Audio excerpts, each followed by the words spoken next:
રાત દિવસ અવિરત બેફામ બનીને રાજ્યના સામાન્ય નાગરિકોના મકાનો તોડી રહેલી ભારતીય જનતા પાર્ટીની સરકારે અમને ધારાસભ્યોને જો કેવા અદ્ભુત ટકાટક રહેવા માટેના આ મકાનની વ્યવસ્થા, આ 3-4 BHKના ફ્લેટ્સની વ્યવસ્થા કરી આપી છે. તમે જુઓ બરાબર, રાજ્યના સામાન્ય ગરીબ માણસો માટે ઝૂંપડા અને ચાલીઓ સિવાય આશરો નથી એવા હજારો લોકો છે અને આ ગરીબોના ઘર પણ તોડી રહ્યા છે કોમનવેલ્થના નામે અને અન્ય કહેવાતા વિકાસના પ્રોજેક્ટના નામે.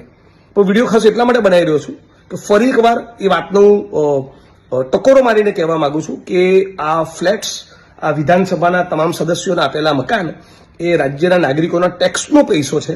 એટલે ગાંધીનગર તમે કોઈ પણ પ્રશ્નની રજૂઆત કરવા માટે સચિવાલય આવો અને તમારે ક્યારેક પણ રોકાવાનો પ્રશ્ન હોય તો સીધો કોઈ પણ ચિંતા કર્યા વગર તમારું એક આઈડેન્ટિટી કાર્ડ લઈને સીધા મારા MLA ક્વાર્ટર પર આવી જવું. એના દરવાજા કાયમ તમારા માટે ખુલ્લા છે. રાત્રે 12 વાગે પણ તમે આવશો તો અહીંયા તમને રહેવાની વ્યવસ્થા મળશે અને તમારું આઈડેન્ટિટી કાર્ડ લઈને આવવું અને મહેરબાની કરીને કોઈ વ્યસન નહીં કરવું. બાકી આ મારો ફ્લેટ નથી, આ મારું ક્વાર્ટર નથી, આ ગુજરાતના નાગરિકોનું ક્વાર્ટર છે. તમારા ટેક્સના પૈસેથી મારો પગાર થાય છે.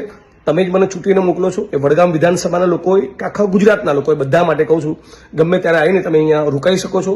તમારા કોઈ પણ પ્રશ્નોની રજૂઆત માટે ગાંધીનગર આવ્યા હોય ને રોકાવાનો પ્રશ્ન હોય તો quarter number 401 block A Gandhinagar તમારું સ્વાગત રહેશે.